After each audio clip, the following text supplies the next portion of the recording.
This boy was climbing down the cliff to save baby goat that had lost its mother. He put the goat in his pocket and tied the rope, then asked his grandpa to pull him up. So they saved a baby goat. They then brought this goat to a female goat to get acquainted with its new mother. Finally, the baby goat had a new family. This boy named Sebastian. While they were looking for the culprit to kill their goat, they accidentally saved this baby goat. Sebastian went home first. Grandfather stayed on the farm to quietly drink. On the way, Sebastian saw a beast. This beast was actually a dog that had been mistreated by its owner. It just looked at Sebastian and then left. Therefore, Sebastian believed that this beast didn't kill his goat. The next day, his grandpa led him to set a trap, but then Sebastian looked for that beast to tell it the danger of the trap, so it could stay away. Indeed, it didn't kill their goats. It even lived in harmony with them. During the wartime, people in the town were mostly exploited by the army. This beast jumped into the army's food truck and took away lots of sausages. Sebastian and this beast gradually became close. After spending time together, they got closer and closer. It was washed clean by Sebastian. After bathing, it looked so cute. Sebastian called it Belle. He took it to his secret base. There was a secret tunnel here.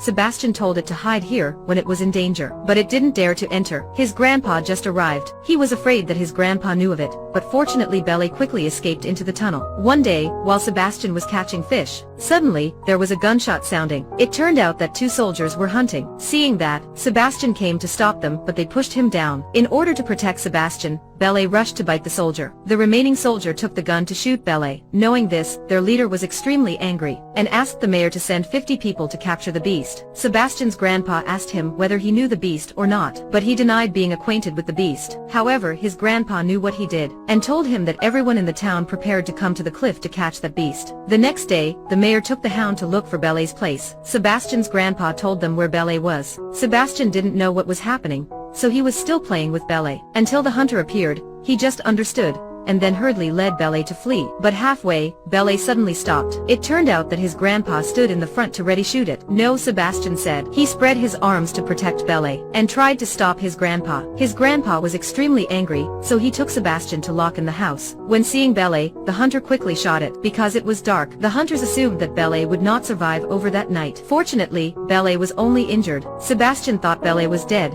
so he was extremely resentful and promised not to forgive him. Sebastian silently went to his secret base. Suddenly, there was a person pulling the door outside. Sebastian thought maybe it was a wolf, but not, it was Belle. Sebastian quickly used alcohol and bandages to treat Belle's wound. He found out that Belle had a fever. He quickly found a doctor in town, so the doctor knew that Belle was still alive. Fortunately, Sebastian knew that this doctor had ever crossed the border illegally. That made this doctor very scary, so he agreed to treat Belle. The winter also came, and Belle had recovered very well. At night, the wolves broke into the doctor's goat barn. He hurriedly checked, but accidentally fell and broke his leg. Realizing the danger, Belle quickly drove the wolves away. The doctor lay on the sleigh and tried to move forward. Seeing that, Belle pulled him to the Sebastian's house. Hearing Belle's bark, the grandpa took a weapon and ran out. The doctor told him that Belle helped him drive the wolves away and took him here. Eventually, everything has been cleared up. The grandpa also began to adore Belle. You called it Belle, don't you? Yes, it's better than the name Beast, Sebastian said. Actually, he wasn't Sebastian's grandpa. He also could see as Sebastian's dad. Many years ago, Caesar knew a woman who was in the prison. When being about to die, she gave her son to him. This baby was Sebastian. Because Caesar wanted Sebastian to have a happy life, Caesar had to lie. He told Sebastian that his mother was in America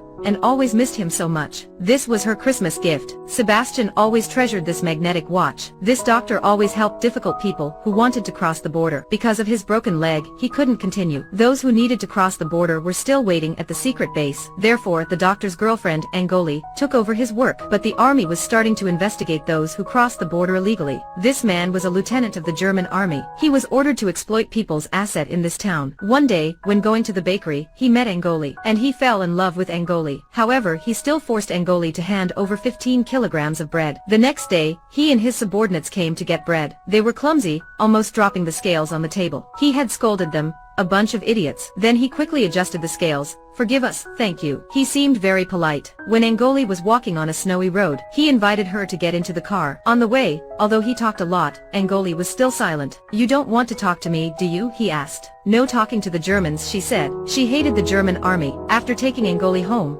the lieutenant thought a lot. He was in charge of breaking illegal cross-border lines, but he still hadn't caught the leader. That leader was still helping people to cross the border, thanks to the help of a mysterious person. So Angoli knew well all activities of the patrol team. Because of his injuries, Angoli undertook this job for him. They started to depart on Christmas Day, but the lieutenant's subordinates suddenly realized that today was a good day to cross the border. The lieutenant also agreed with that, and ordered soldiers to capture those who crossed the border. But then he looked for Angoli. It turned out that he was the mysterious person. He found Angoli first. When seeing him, Angoli thought he came to arrest them, so they hurriedly ran away. He told them to stop, but suddenly there was an avalanche. Unfortunately, the lieutenant was buried in snow. Hearing the noise, Sebastian ran over. Belle discovered the lieutenant. Thanks to that, he was saved. Don't cross the other side of the mountain, my subordinates are there. I did my best to inform you. Angoli was very confused. It turned out that the mysterious person was this lieutenant. Their plan to cross the border had to stop. There was still one path that they could go, but it was covered with snow. This place was covered by ice and snow. While finding ways, Belle has found the way, Sebastian said. After that, they continued their journey. Belle led everyone across the road-covered snow to reach the border, and met supporters. After saying goodbye to everyone, Sebastian took Belle back to his village. People were worried about Sebastian.